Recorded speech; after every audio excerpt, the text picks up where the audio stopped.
मोहम्मद मोहम्मद मैं कहता रहा।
तेरी मर्जी पा गया सूरज फिरा उल्टे कदम तेरी उंगली उठ गई महका कलीजा छिड़ गया अल्लाहुम्मा सल्ले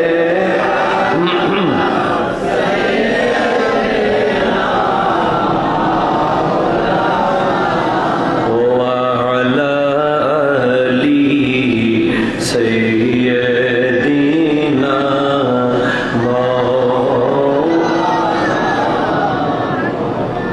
একটু ইমানি আওয়াজে পড়ুন আল্লাহুম্মা সাল্লি আলা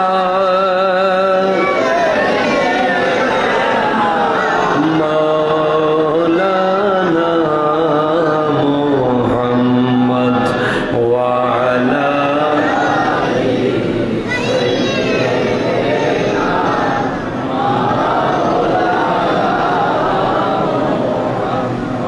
أعوذ بالله من الشيطان الرجيم بسم الله الرحمن الرحيم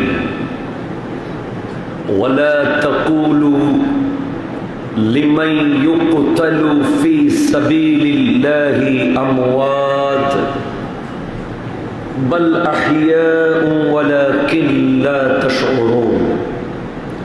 وأيضا قال الله تعالى في مقام آخر من يطع الله والرسول فأولئك مع الذين أنعم الله عليهم من النبيين والصديقين والشهداء والصالحين.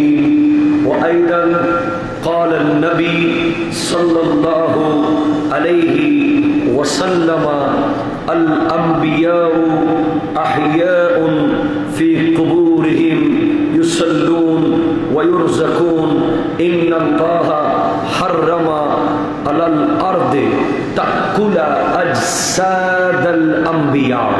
صدق الله مولانا العظيم وبلغنا رسوله النبي الأمين المكين الكريم الرؤوف الرحيم ونحن على ذلك لمن الشاهدين والشاكرين والحمد لله رب العالمين. رب صل وسلم وبارك عليه يا عربي يا قرشي يا هاشمي يا لقبي يا مكي يا مدني يا মুত্তালাবি। চিৎকার দিয়ে ঈমানি আওয়াজে বলুন ইয়া রাসূলুল্লাহ। আরো কণ্ঠে কণ্ঠ মিলিয়ে বলুন ইয়া হাবিবাল্লাহ, ইয়া নবী আল্লাহ, ইয়া নূর আল্লাহ, ইয়া রাহমাতাল লিল আলামিন। ঐতিহ্যবাহী ঢাকাস্থ খিলগাঁও তাহিরিয়া কমপ্লেক্স এর অন্তর্গত তাহিরিয়া জামে মসজিদের সম্মানিত মুসল্লিয়ানে কেরাম, মুরব্বিয়ানে ইজাম, পর্দার আড়ালের মুস্তুরাত খাওয়াতিন, মা এবং বোনেরা, আসসালামু আলাইকুম ওয়া রাহমাতুল্লাহি ওয়া বারাকাতুহু। রব্বুল আলামিনের আলিশান পাক দরবারে লক্ষ কোটি শুকরিয়া আদা করছি যে আল্লাহ তাআলা আমাদেরকে অত্যন্ত দয়া আর মায়া করে পবিত্র রবিউল আউয়াল শরীফের আজকের এই জুমার নামাজে এসে আমাদের নিজেদেরকে শুক্রবার জুমার মসজিদে হাজার হাজার লক্ষ লক্ষ আশিক প্রেমিকদের সাথে শামিল হওয়ার তৌফিক দিয়েছেন। চিৎকার দিয়ে বলুন আলহামদুলিল্লাহ। আরো জোরে বলুন আলহামদুলিল্লাহ। আপনাদের আওয়াজ অনেক কমে গেছে। আপনারা আমরা গোটা এলাকাকে, গোটা রাজধানীকে আলহামদুলিল্লাহ শামিল করে এক আজিম শান ঈদ মিলাদুন নবী সাল্লাল্লাহু আলাইহি ওয়াসাল্লাম মাহফিল এই মসজিদে উদযাপন করেছি, এলাকাবাসীকে উপহার দিয়েছি। এই আজিম শান মাহফিল আল্লাহ আমাদেরকে দিয়ে করার সুযোগ দান করেছেন। সকলে আরেকবার জজবা নিয়ে বলুন আলহামদুলিল্লাহ। আর একটু ইমানি কণ্ঠ নিয়ে বলুন আলহামদুলিল্লাহ। আল্লাহ তাআলা আমাদেরকে কবুল আর মঞ্জুর করুন, আমিন। আজ আমি যে বিষয়টি নিয়ে কথা বলার জন্য মনস্থ করেছি সেটা হলো, আমাদের দেশে কিছু ভাই আছে, আমাদেরই ভাই, তারা আমাদেরই ভাই। তারা বলছে 12 রবিউল আউয়াল নবীজির জন্ম হলেও অনেক রেওয়ায়তের মধ্যে এসেছে 12 রবিউল আউয়াল নবীজি ইন্তেকাল করেছেন। তো আপনারা জন্মদিন উপলক্ষে খুশি উদযাপন করলেন, কিন্তু ইন্তেকাল উপলক্ষে কিছু করলেন না, কিংবা ইন্তেকালের ব্যাপারটা নিয়ে আপনারা কোনো কথা বললেন না। সুখ প্রকাশ করলেন না। মূলত আমার ভাইয়েরা, তাদেরকে জবাব দেওয়ার উদ্দেশ্যে আজ আমি একটা বিষয় নিয়ে আলোচনা করার নিয়ত করেছি, যদি আল্লাহ তৌফিক দেন। সেটা হলো কোরআন সুন্নাহর আলোকে, কোরআন হাদিসের আলোকে নবীগণ রওজার মধ্যে জিন্দা। আপনারা আওয়াজ কম দিচ্ছেন, সুবহানাল্লাহ জোরে বলেন, আরো জোরে বলেন।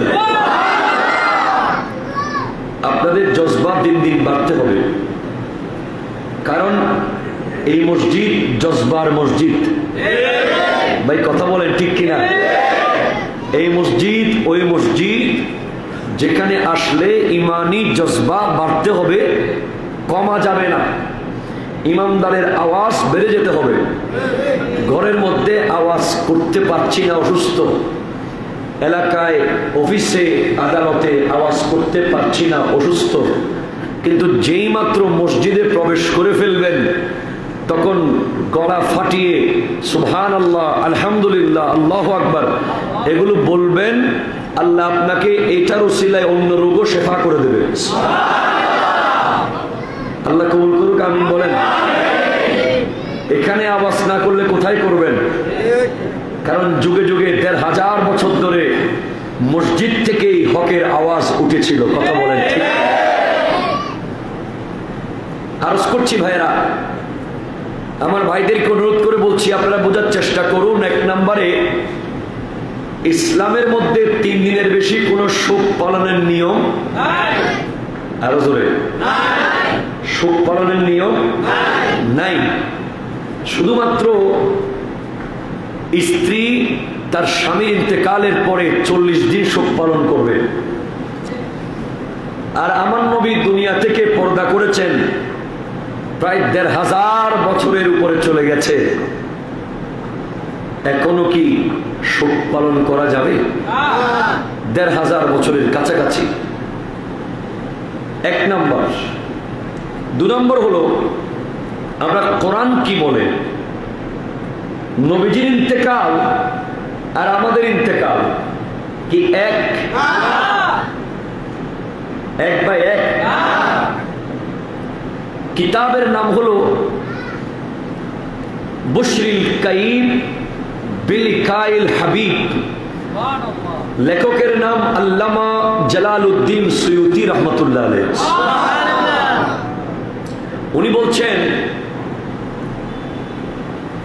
আল্লাহ তাআলা উনি ওই কিতাবের মধ্যে হযরত বেলাল ইবনে সাদ রাদিয়াল্লাহু তাআলা আন নামে একজন আমার নবীর সাহাবার কৌল বর্ণনা দিচ্ছেন যে আল্লাহ তাআলা এই মানুষ জাতিকে ধ্বংস করে ফেলার জন্য বানান নাই, বরং তাদের জন্য রয়েছে নিশ্চিত আবাদুল আবাদ বাসস্থান, যেখানে গিয়ে তারা চিরজীব হয়ে যাবে, যেখান থেকে আর কোনো মৃত্যু থাকবে না। তো সেখানে তিনি বলতে লাগলেন, আমরা যখন মারা যাই আমরা মরি না, বরং ইয়ান্তাকিলু মিন দারিন ইলা দার, আমাদেরকে এক ঘর থেকে আরেক ঘরে নিয়ে যাওয়া হয়। ভাই একটু সুবহানাল্লাহ জোরে বলেন না। এক ঘর থেকে আরেক ঘরে আমাদেরকে নিয়ে যাওয়া হয়, আমরা মরি না। এই এক ঘর হলো আমার নিজের ঘর, আরেক ঘর হলো আমার এলাকার কবরস্থান। কথা বলেন ঠিক কিনা? ওই কবরস্থানেই মূলত আমাদেরকে নিয়ে যাওয়া হয়। উনি বলছেন, তানতাকিলুনা মিন দারিন ইলা দার। এরপর বলছেন, ওয়াকালা ইবনুল কাসিম লিন্নাফসে আরবাতু দুয়ারিন, এই নফসের জন্য, এই আত্মার জন্য, এই বডির জন্য 4টা ঘর বরাদ্দ আছে। আরো জোরে বলেন ভাই, কয়টা ঘর? আরো জোরে কয়টা? প্রথম ঘরটা হলো মায়ের পেট,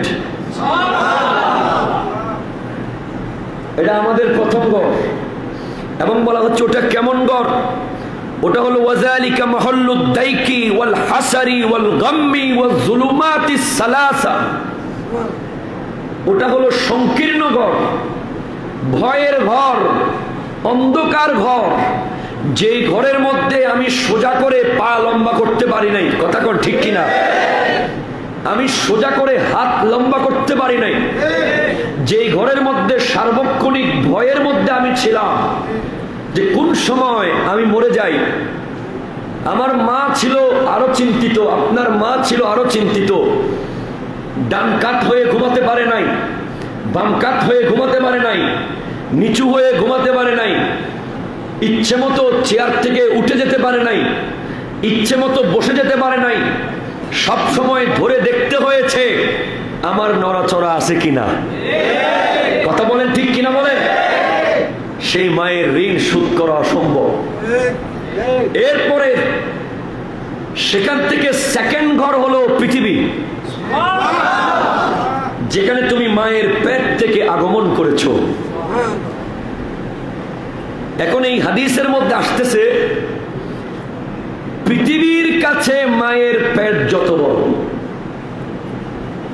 গোটা পৃথিবীর সামনে মায়ের পেট যত বড়, ওই কবর জগতে যখন যাবেন ওই জগতের সামনে পৃথিবী মায়ের পেটের সমান।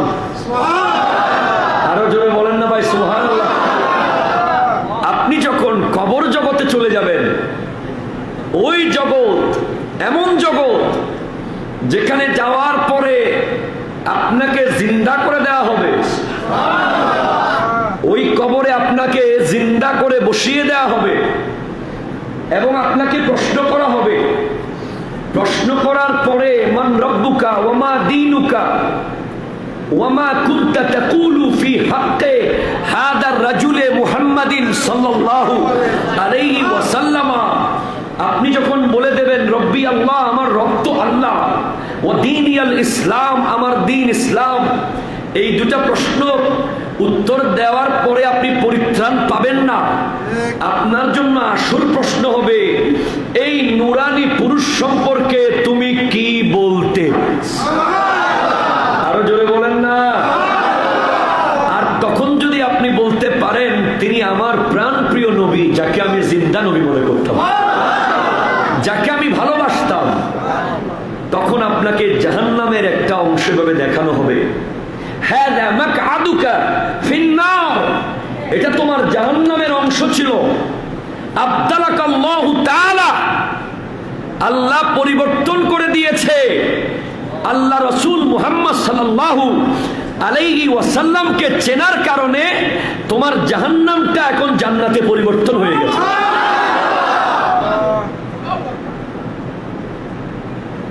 এবং ওখানটা আপনার এত বড় হয়ে যাবে, এত প্রশস্ত হয়ে যাবে, আপনি দুনিয়ায় থাকা অবস্থায় মায়ের পেটটা যত বড়, কবর জগতে যাওয়ার পরে দুনিয়াটা আপনার মায়ের পেটের সমান মনে হবে। ওটা অত বড়, ওটা অত বড় জগৎ, কবর জগৎ নেককারের জন্য। আরো জোরে ভাই সুবহানাল্লাহ। কার জন্য? কার জন্য?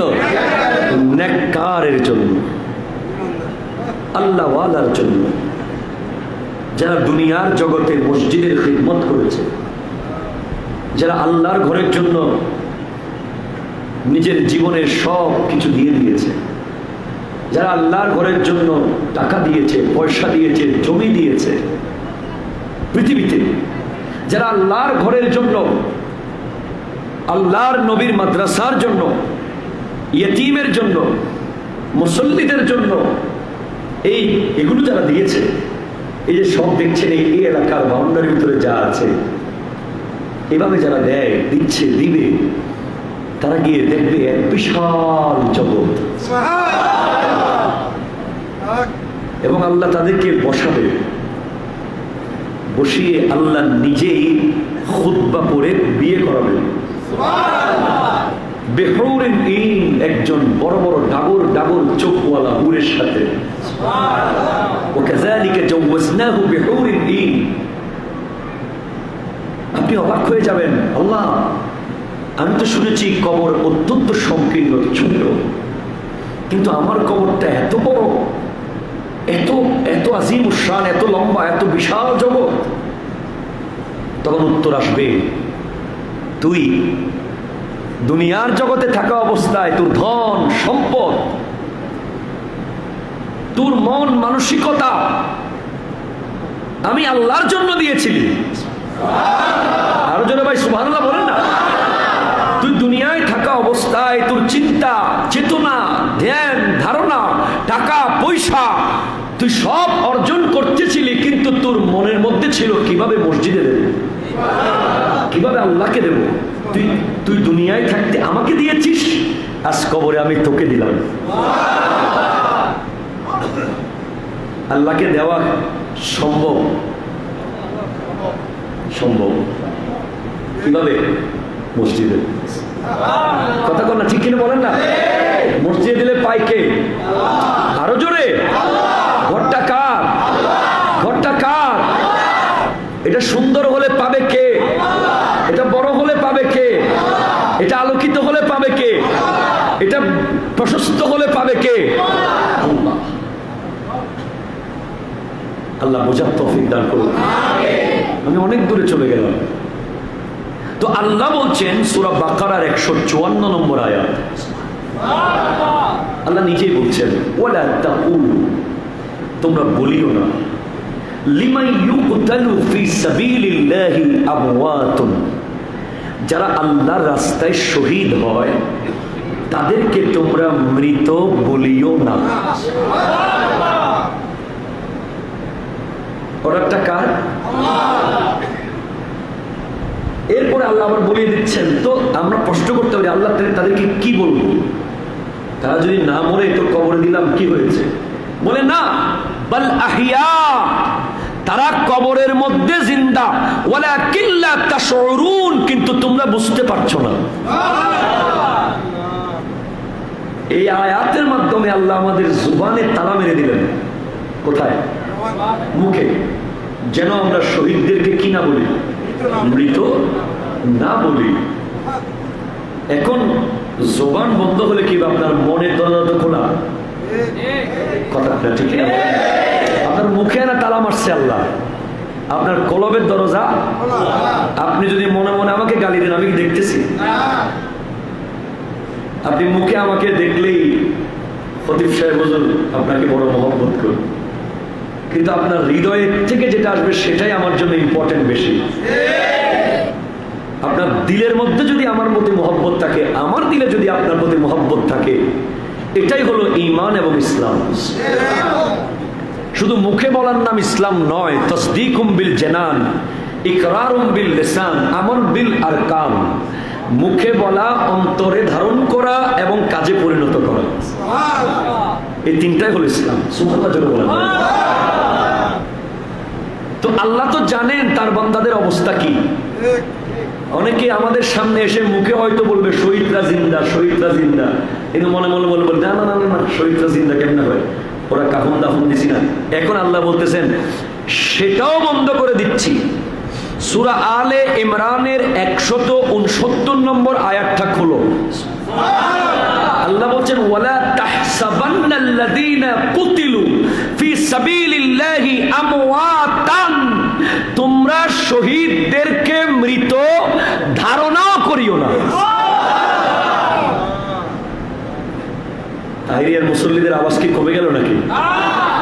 ধারণাও করিও না। এখন আরেকটা নতুন ব্যাখ্যা আল্লাহ দিলেন। এর আগে বললেন তারা জিন্দা, এখন আল্লাহ বলতেছেন বাল আহিয়াউন ইনদা রাব্বিহিম ইউরযাকুন, তারা শুধু জিন্দা না, কবরের ভিতরে আল্লাহ তাদেরকে খাবার পাঠায়। আল্লাহু আকবার। কি পাঠায় ভাই? খাবার পাঠায়। হুজুর এই আয়াতের উদ্দেশ্য কি একটু বলবেন? হ্যাঁ বলতেছি ভাই, একটু খেয়াল করেন। এবার আপনি একটু কষ্ট করে সূরা নিসার 69 নম্বর আয়াতে চলে যান। আপনি সেখানে একটা আয়াত পাবেন, মান ইউতিইল্লাহ ওয়ার রাসূল ফাউলাইকা মা'আল্লাযীনা আন'আমাল্লাহু আলাইহিম মিনান নাবিয়্যিনা ওয়াস-সিদ্দীকীনা ওয়াশ-শুহাদাই ওয়াস-সালিহিন। তো এই আয়াতের সাথে এই আয়াতের রিলেশনটা কি? সূরা বাকারার 154, সূরা আলে ইমরানের 169, এই দুই আয়াতের সাথে সূরা নিসার 69 নম্বর আয়াতের সম্পর্কটা কি? তো উত্তর চলে আসবে। আল্লাহ আগের দুই আয়াতে বলেছেন শহীদদের মৃত বলিও না, ধারণা করিও না। পরের আয়াতে সূরা নিসার 69 নম্বর আয়াতে আল্লাহ ওনার প্রিয় বান্দাদের একটা লিস্ট আমাদেরকে দিচ্ছেন। সেই লিস্টের মধ্যে আল্লাহ বলতেছেন, র্যাঙ্কিং দিচ্ছেন, র্যাঙ্কিং। সেই র্যাঙ্কিং এর মধ্যে আল্লাহ বলতেছেন আমি আল্লাহর কাছে যে র্যাঙ্কিং আছে, তোমাদের তো অনেক র্যাঙ্কিং পৃথিবীতে আছে, সভাপতি, সেক্রেটারি আছে না নাই? কথা বলেন না? এমডি, জিএম এভাবে আছে, সিইও এভাবে আছে, কিন্তু প্রিন্সিপাল, ভাইস প্রিন্সিপাল এভাবে আছে। কিন্তু আমি আল্লাহর র্যাঙ্কটা শোনো, আমি আল্লাহর র্যাঙ্কটা হলো এই, আমি আল্লাহ তোমাদেরকে বলে দিচ্ছি মান ইউতিইল্লাহ ওয়ার রাসূলা, যারা আল্লাহ এবং তার রাসূলকে মেনে চলবে ফাউলাইকা, তারা থাকবে মা'আল্লাযীনা, তাদের সাথে। আল্লাহ কাদের সাথে থাকবো? কাদের সাথে বলে? ওই 4টা র্যাঙ্ক দিচ্ছে যার সাথে তুমি থাকবে। তাদের মধ্যে সর্বোত্তম র্যাঙ্ক হলো মিনান নবিয়্যিন, নবীদের সাথে। 2 নম্বরে ও সিদ্দীকীন, সিদ্দিকদের সাথে। 3 নম্বরে ও শুহাদা, শহীদদের সাথে।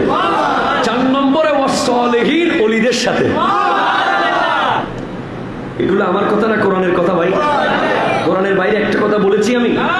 বলি নাই। তা আল্লাহ বলছেন তুমি যদি আল্লাহ এবং তার রাসূলের পথ অনুসরণ করো, তুমি হয়তো নবীর সাথে থাকবে, অথবা সিদ্দিকের সাথে থাকবে, অথবা শহীদের সাথে থাকবে, অথবা ওলিদের সাথে থাকবে। আলহামদুলিল্লাহ, আমরা যে কোনো একজনকে পাইলে হবে। নবীর সাথে থাকতে পারলে আলহামদুলিল্লাহ, সিদ্দিকের সাথে থাকতে পারলেও এটা জোরে বলেন না ভাই? আপনাদের আওয়াজ গেল কই? হ্যাঁ, তা বল দিতে হবে নাকি জুমার আগে? এটা জোরে বলেন না সুবহানাল্লাহ। সিদ্দিকের সাথে থাকলেও কি, শহীদগণের সাথে থাকতে পারলেও, আল্লাহর ওলিদের সাথে থাকতে পারলেও। কারণ কি? কারণ আমি জানি ওলি থাকবে যেখানে, নবী থাকবে সেখানে। সিদ্দিক আকবর যেখানে, আমার নবী সেখানে। ইমামে হুসাইন রাদিয়াল্লাহু তাআলা যেখানে, আমার নবী সেখানে। কথা কোনা ঠিক কিনা বলেন না? এই র্যাঙ্কিংটা বড় গুরুত্বপূর্ণ। এই র্যাঙ্কের মধ্যে সবার উপরে নবীগণ আছেন, তারপরে আছেন সিদ্দিকগণ, তারপরে শহীদগণ। শহীদগণ কয় নম্বরে আছেন? একটু জোরে বলেন না, আরো জোরে, আরো জোরে। এবার বলেন 3 নম্বর ব্যক্তিটা যদি কবরে জিন্দা থাকে, 3 নম্বর র্যাঙ্কিং এ যিনি আছেন, ওনার ব্যাপারে আল্লাহ বলতেছেন তোমরা তাকে মৃত বলিও না, ধারণাও করিও। তাহলে 1 নম্বরে যিনি আছেন আমার নবী, আমার নবী, প্রাণের নবী, জানের নবী, মায়ার নবী। ফতোয়া কিন্তু আপনারা দিবেন, আমি দেব না। আপনারা এখন মুফতি, কোরআন আপনাদের সামনে, বলেন এবার নবী জিন্দা না মুর্দা? আরো জোরে বলেন, কোন সন্দেহ আছে? কারণ 3 নম্বরের র্যাঙ্কিং এর শহীদরা যদি জিন্দা হয়ে যায়, জিন্দা থাকে, আমার আল্লাহ বুঝাচ্ছেন আমি 1 নম্বরে তিনি কি সেটা বুঝাবো না, সেটা তোরা বুঝে নিস। 3 নম্বরে যিনি আছেন তিনি কি সেটা বোঝাচ্ছি। রোল নাম্বার যিনি 3, তার অবস্থা কি জেনে নে, 1-এর অবস্থা নিজে গবেষণা করে বের কর। আল্লাহু আকবার। তাহলে এবার আমার ভাইরা যারা বলে নবী মরে গেছে, নবী কবরের ভিতরে আর 10 জনের মতো এই অবস্থায় আছে, সেই অবস্থায় আছে, ওই অবস্থায় আছে। আল্লাহ তাদেরকে হেদায়েত করুক। আমরা মেনেছি, আমাদের বাপ দাদা 14 গোষ্ঠী 1500 বছর ধরে মেনে এসেছেন। আমার নবী রওজার ভিতরে জিন্দা। এবার আসেন আপনারা, কষ্ট হচ্ছে না তো আপনাদের? আল্লাহুম্মা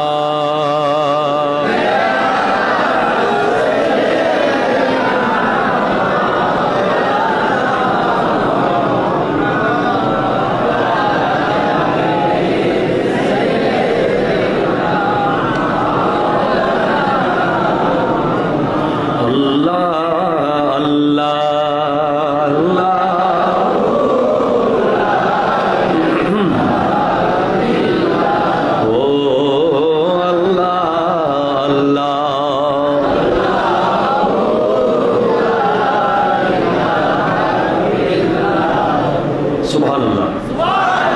এবার আমি আপনাদের সামনে দুই একটা হাদিস আনি। 1 নম্বর হাদিসটা হলো সুনান আবু দাউদ। আবু দাউদ শরীফ হলো সিহা সিত্তার 6টি বিশুদ্ধ হাদিস গ্রন্থের অন্যতম একটি।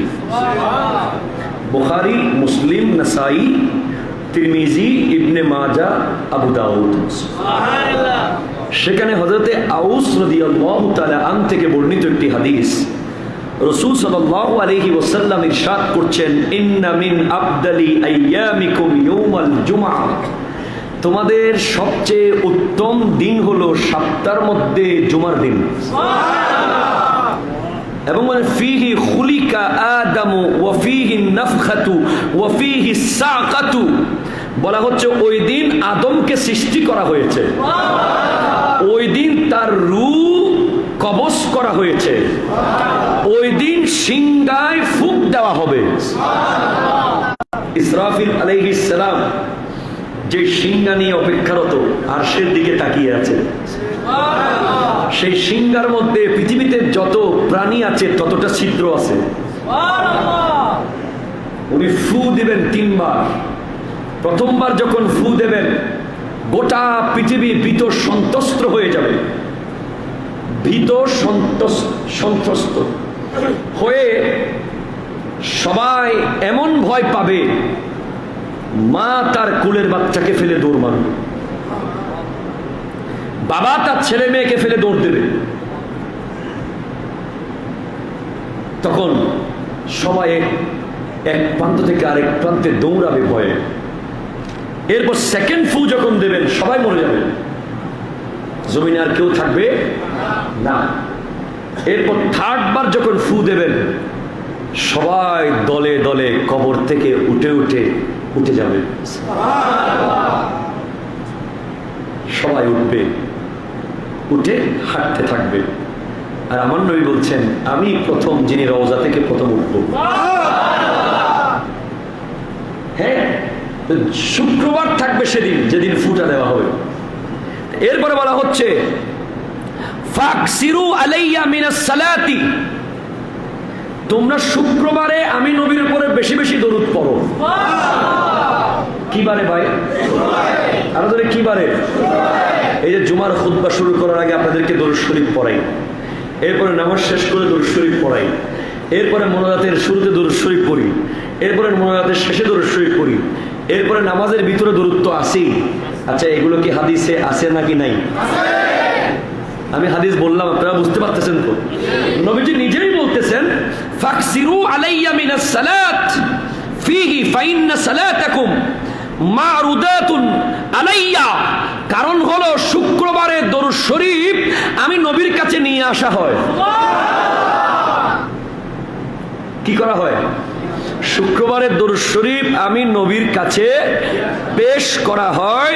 তো সাহাবায়ে কেরাম বলতে লাগলেন, ইয়া রাসূলুল্লাহি ওয়া কাইফা তুরাদু সালাতুনা আলাইকা ওয়া কাদ আরিমতা, কিভাবে আপনার কাছে দরুদ পেশ করা হবে? আপনি তো দুনিয়া থেকে পর্দা করে চলে যাবেন, কবরের ভিতরে কি আপনার কাছে দরুদ নিয়ে যাওয়া হবে? আপনি কি সেগুলো পাবেন, সেগুলো দেখবেন, সেগুলো শুনবেন? তো আমার নবী বলতে লাগলেন, ক্বালা ইন্নাল্লাহা হাররামা আলাল আরদে তাকুলা আজসাদাল আম্বিয়া, নিশ্চয়ই আল্লাহ জমিনকে হারাম করে দিয়েছে জমিন যেন কোনো নবীর শরীর ভক্ষণ না করে। This is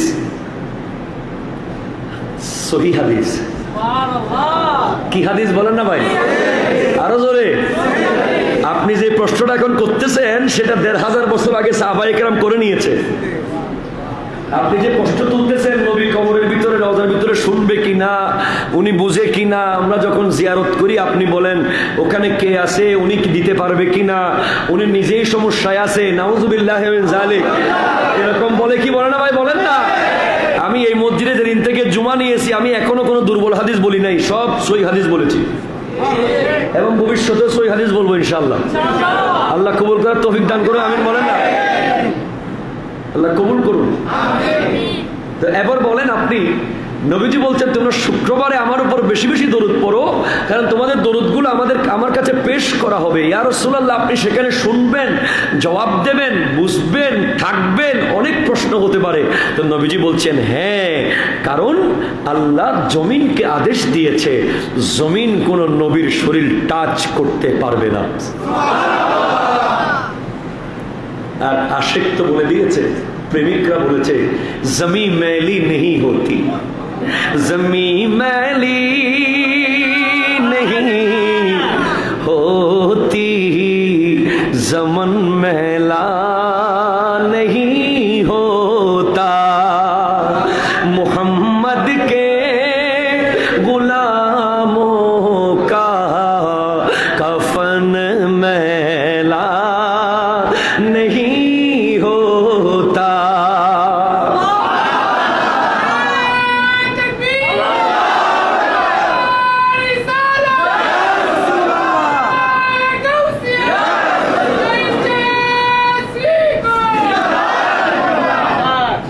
জোরে বলেন না ভাই সুবহানাল্লাহ। শায়ের বলছে জমি मैली नहीं होती, जमन मैला नहीं होता, জমিন পর্যন্ত ময়লা হবে না, जमन সময় ময়লা হবে না, মুহাম্মদ কে গোলামों का कफन मैला नहीं होता। আমার নবীর যারা সত্যিকারের গোলাম হবে তাদের কবর কুরে দেখো 100 বছর পরেও কাফন ব্র্যান্ড নিউ রয়ে গেছে।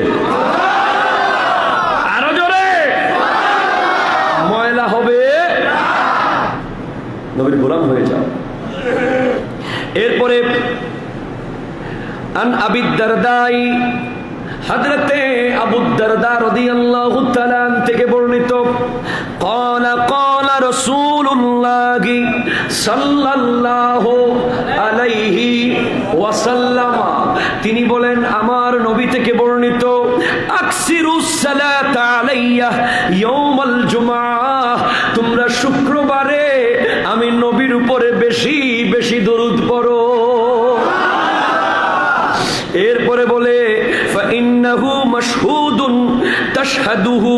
তাশহাদুহুল মালাইকাতু ওয়া ইন্না আহাদান লা ইউসাল্লি আলাইয়া ইল্লা উরিদাত আলাইয়া সালাতুহু, সেদিন সমস্ত যারা দরুদ পড়ে সব দরুদ আমি নবীর কাছে প্রেরণ করা হয়। তখন উত্তর প্রশ্ন এসে গেল, ইয়া রাসূলুল্লাহ একটু করে বলুন না আপনার কাছে কিভাবে দরুদ পেশ করা হবে, মৃত্যুর পরে কি দরুদ পেশ করা যায়? আমার নবী বলতে লাগলেন, ইন্নাল্লাহা হাররামা আলাল আরদে আন তাকুলা আজসাদাল আম্বিয়া ফানাবিয়ুল্লাহি হাইয়ুন ইউরযাকু। এই হাদিসের মধ্যে আমার নবী আরেকটি অংশ বাড়িয়ে দিলেন।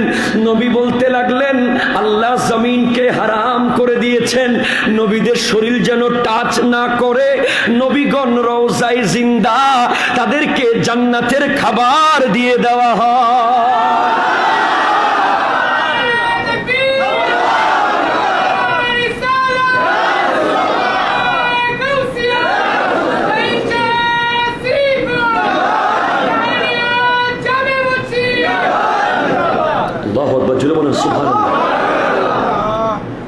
আরেকটি হাদিস সহিহ মুসলিম।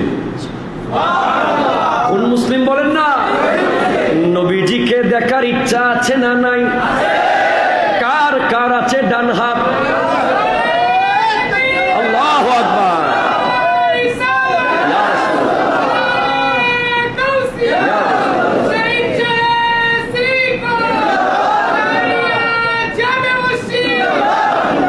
আল্লাহ তাআলা জীবনে একবার নবীজিকে দেখার তৌফিক দান করুন। একবার যদি স্বপ্নে দেখেন, একবার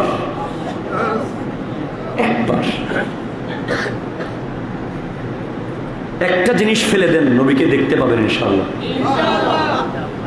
হাসদ, হিংসা, হৃদয়ের ভিতরে যদি যারা পরিমাণ হিংসা থাকে, সে নবীর দিদার পাবে না। হিংসা ফেলে দেন। বুঝতে পেরেছেন তো? একদম সহজ কথা। কি? হিংসা। কারো উন্নতি দেখলে, কারো সম্মান দেখলে, কারো উপকার দেখলে খুশি হবেন। আপনার ভাই আপনাকে ফেলে অনেক উপরে উঠে যাচ্ছে, আপনি খুশি হয়ে বলবেন আলহামদুলিল্লাহ, আল্লাহ তাকেও দিয়েছো, আমাকেও দাও। তারটা কমাই ফেলিও এটা বলবেন না। খারাপ বদ নজরে তাকাবেন না। হিংসুক নবীর দিদার কোনোদিন পাবে। এরপর আরো অনেক কিছু আছে, দিদার পাওয়া তো সহজ নয়। গীবত ছাড়তে হবে। কথা বলেন ঠিক কিনা? একদম মুখে তালা, একদম তালা। আগের উলামায়ে কেরাম, ফুকাহায়ে কেরাম, বড় বড় ওলিরা কি বলছে আপনি অবাক হয়ে যাবেন। হযরতে আবুল আব্বাস মুরসি, একজন জবরদস্ত আল্লাহর ওলি, তিনি বলতে লাগলেন, তাকে একজন এসে বলছে আবুল আব্বাস মুরসিকে, এই ঘটনা এসেছে তাফসীরে রুহুল মানিতে। ভাই সুবহানাল্লাহ বলেন না। তাফসীরে রুহুল মানিতে এসেছে, লেখকের নাম আল্লামা সৈয়দ মাহমুদ আলুসি বাগদাদি, যার ইন্তেকাল হলো 1270 হিজরিতে। উনি ওনার তাফসীরে লিখছেন, আবুল আব্বাস মুরসি নামে এক ব্যক্তি, আল্লাহর বড় ওলি, আমার নবীর বড় আশিক। ওনাকে এক লোক বলছে আপনার হাতটা একটু দেন, মুসাফা করি। তো উনি বলছেন, না ভাই, আমি মুসাফা করতে পারবো না। কেন? বলে, কারণ এই হাত দিয়ে আমি আমার নবীর সাথে মুসাফা করেছি। একটু জোরে বলেন না সুবহানাল্লাহ। মুসাফা করেছি, অন্য কারোর সাথে এই হাত দিয়ে আমি মুসাফা করি না। উনি আমার নবীর সাথে মুসাফা করেছেন আমার নবী দুনিয়া থেকে পর্দা করার বহু বছর পরে। তো উনি বলতেছেন একটা কথা, আমরা তো নবীজিকে একবার স্বপ্নে দেখার জন্য ব্যাকুল হয়ে গেছি। আর আবুল আব্বাস মুরসি বলতেছেন, আমার নবী যদি আমার চোখের সামনে থেকে এক মুহূর্তের জন্য সরে যায়, আমি নিজেকে মুসলমান মনে করি না। আরো জোরে ভাই, আরো জোরে বলেন। আমার নবী যদি আমার চোখের সামনে থেকে এক মুহূর্তের জন্য অন্তরাল হয়, নবীকে যদি এক মুহূর্তে আমি না দেখা অবস্থায় থাকি, আমি নিজে নিজে মনে করি ওই মুহূর্তে আমি মুসলমান নাই। পৃথিবীতে কত বড় বড় আশিক ছিল। একটা কিতাবের কথা না বললেই নয়। কিতাবের নাম হলো, আমাদের যারা নবীজিকে জিন্দা মানে না তাদের গুরুর কিতাব। কিতাবের নাম ফয়জুল বারি ফি শরহে সহিহিল বুখারী। ভাই আপনাদের কষ্ট হচ্ছে নাকি? আমার ভয়েস কি শোনা যাচ্ছে ভাই? ক্লিক হবে। ফয়জুল বারি, ফয়জুল ফি শরহে সহিহিল বুখারী। সহিহ বুখারীর একটা ব্যাখ্যা গ্রন্থ হলো ফয়জুল বারি। লেখকের নাম আনোয়ার শাহ কাশ্মীরি। আনোয়ার শাহ, যাকে আমাদের কওমি অঙ্গনের ভাইয়েরা, সব অঙ্গনের ভাইয়েরা যাকে মানেন, ওনাদের মুরব্বীদের উস্তাদ। উনি ওনার এই কিতাবের প্রথম খণ্ডের 204 নম্বর পৃষ্ঠায়, আরেকটু জোরে বলেন ভাই। এবং আল্লামা গোলাম রসুল সাইদি, উনিও যুগের শ্রেষ্ঠ একজন আলেম, তাসকিরাতুল মুহাদ্দিসিন কিতাবের 198 পৃষ্ঠার মধ্যে এই ঘটনা এনেছেন। একজন ব্যক্তি যার নাম হলো আব্দুল ওয়াহাব আশ-শারানি, উনি অনেক বড় মাপের একজন মুহাদ্দিস। আব্দুল ওয়াহাব শারানি, আব্দুল ওয়াহাব শারানি, উনি মোট 8 জন, ওনারা কয়জন? 8 জন বন্ধু মিলে একজন উস্তাদের কাছে বুখারী শরীফের ক্লাস করতেন। মিশরের আব্দুল ওয়াহাব শারানি, ওনার মোট 8 বন্ধু মিলে একজন উস্তাদের কাছে প্রতিদিন বুখারী পড়তেন। তো একদিন দেখে ওনারা উস্তাদের অপেক্ষায় আছে, ঘন্টার পর ঘন্টা অপেক্ষমান, যিনি বুখারী পড়ান উস্তাদ আসে না। উস্তাদ কি আসে না। এখন উনি বলতে লাগলেন, হায়রে, আজকে কি আমি বুখারী শরীফ পড়তে পারবো না? এই কথা বলতে বলতে উনি কাঁদতে লাগলেন। কারণ বুখারী শরীফ যখন পড়া হয়, আমার নবীর জীবনের কথাগুলো একটা পর একটা যখন সামনে আসে, আমাদের জামিয়া আহমদিয়া সুন্নিয়া আলিয়াতে যিনারা শাইখুল হাদিস ছিলেন, একজন ছিলেন আব্দুল হক হুজুর মুহাদ্দিস। উনি ক্লাসে যখন বুখারী পড়াতেন, উনি কান্নার জন্য পড়াতে পারতেন না, এত কাঁদতেন উনি। শেরে মিল্লাত নাইমি সাহেব অনেক সময় কাঁদতেন, আমরা দেখেছি। তো এই কান্নাটা হলো ইশকে রাসূল থেকে।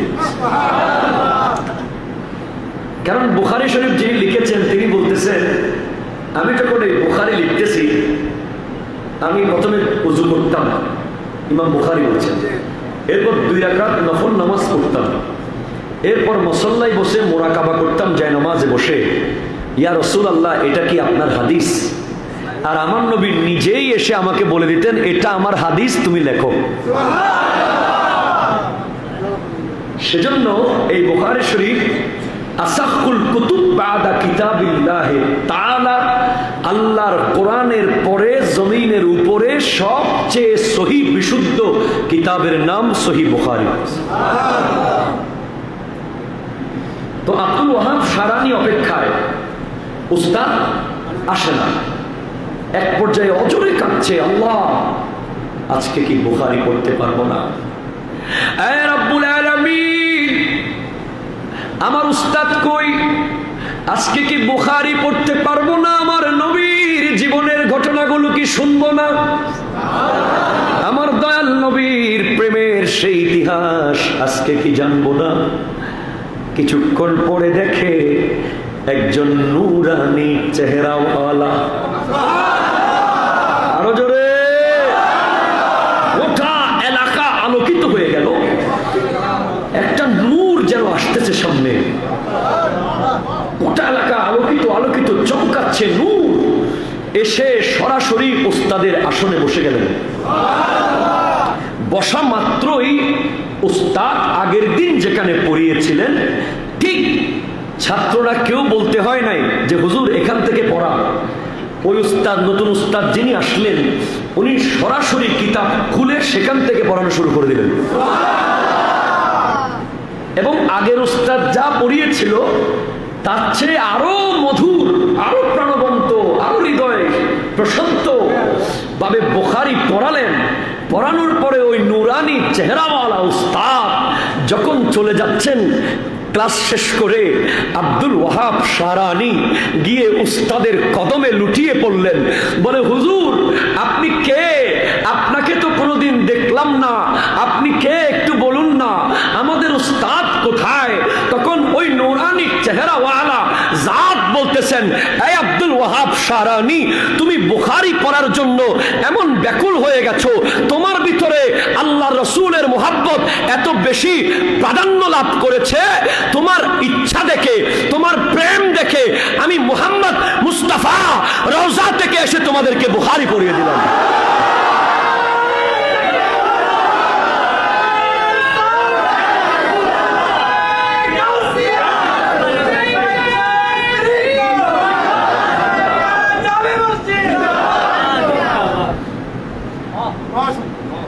স্বয়ং আমি যার হাদিস তুমি পড়ো,